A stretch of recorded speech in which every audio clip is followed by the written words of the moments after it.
Think about everything you've bought for your baby this year. The classes, the flashcards, the little apps that promise to build a genius brain by 18 months.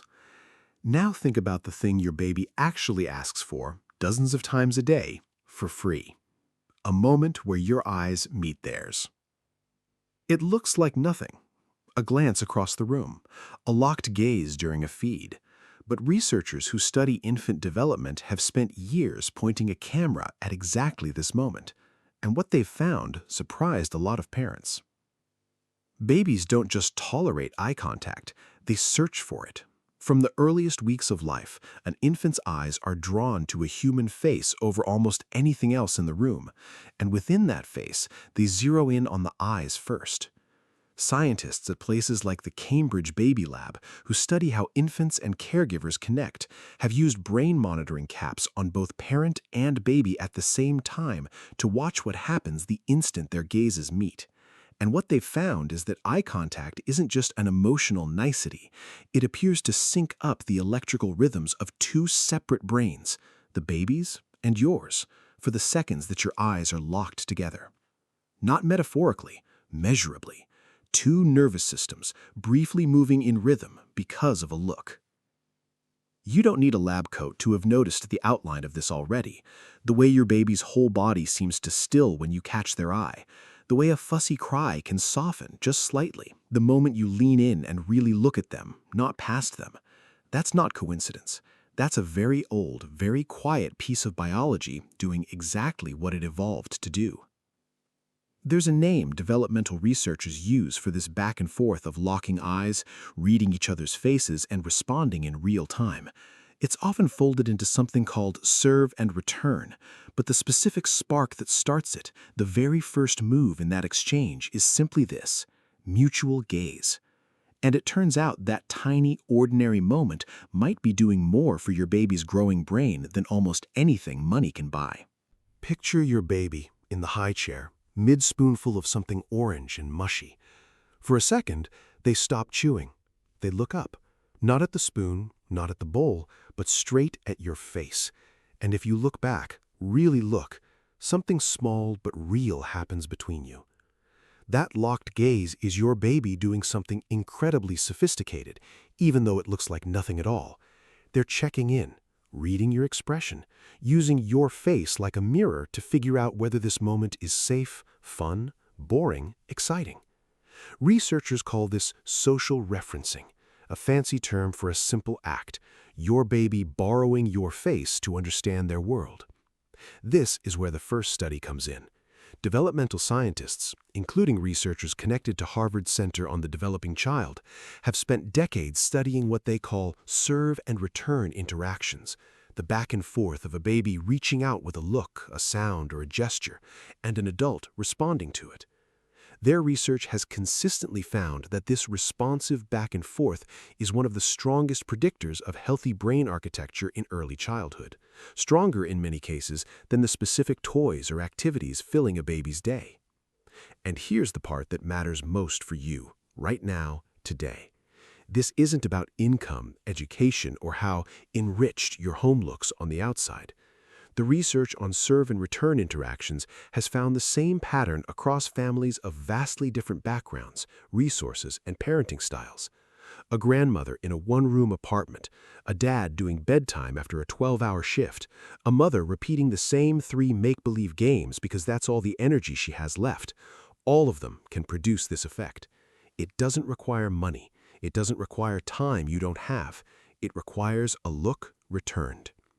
That's the quiet relief hiding inside this research. You don't need the developmental app. You don't need the flashcard set promising early reading by age 2. You already have the tool that seems to matter most, and it's built into your own face.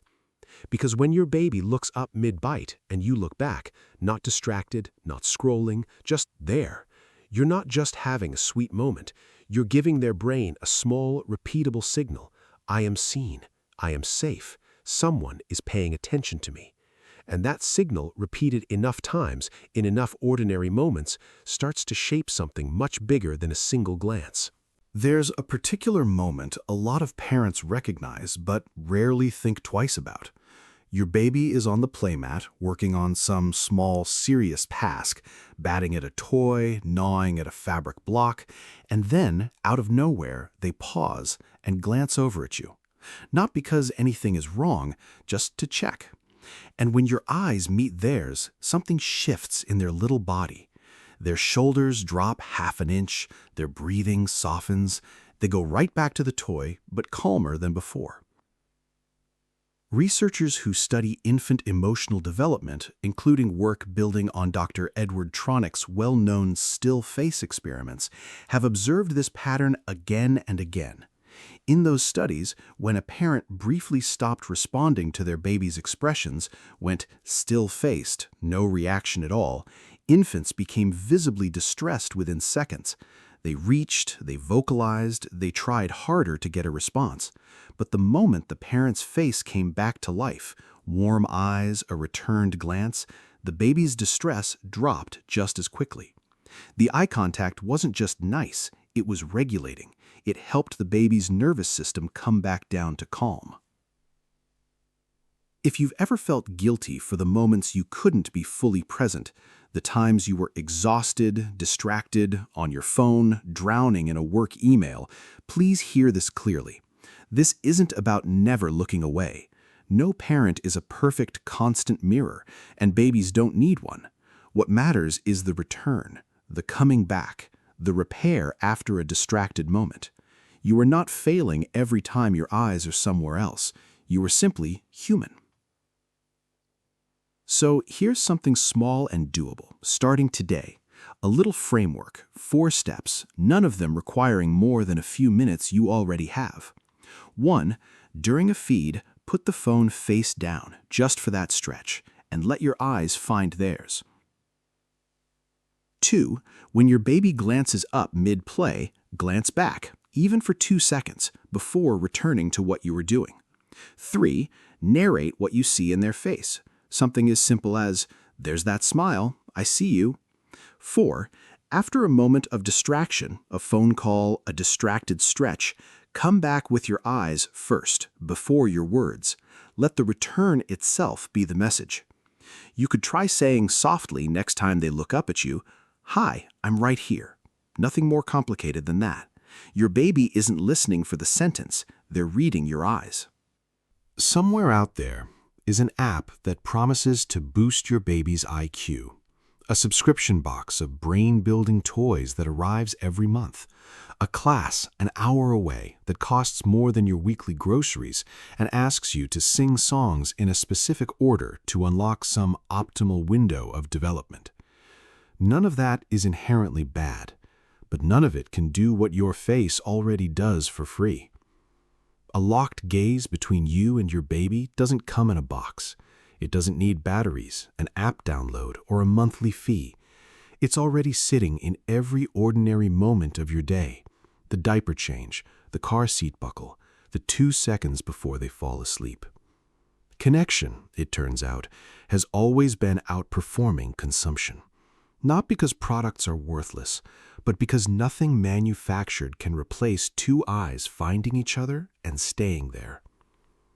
Picture it, just for a moment. A darkened room, a late feed. Your baby's hand finds your finger and holds on, not because they need to, but because they want to. And above that small hand, 2 sets of eyes meet in the dim light. One pair ancient with tiredness, one pair brand new to the world, and for a few seconds, nothing else exists. No noise, no to-do list, just a look, given and returned. If you're the parent who does this, who puts the phone down for the feed, who glances back when they look up, who comes back with your eyes after a distracted moment, you are not doing the bare minimum. You are doing exactly what the research says matters most. You are, in the truest sense, already enough.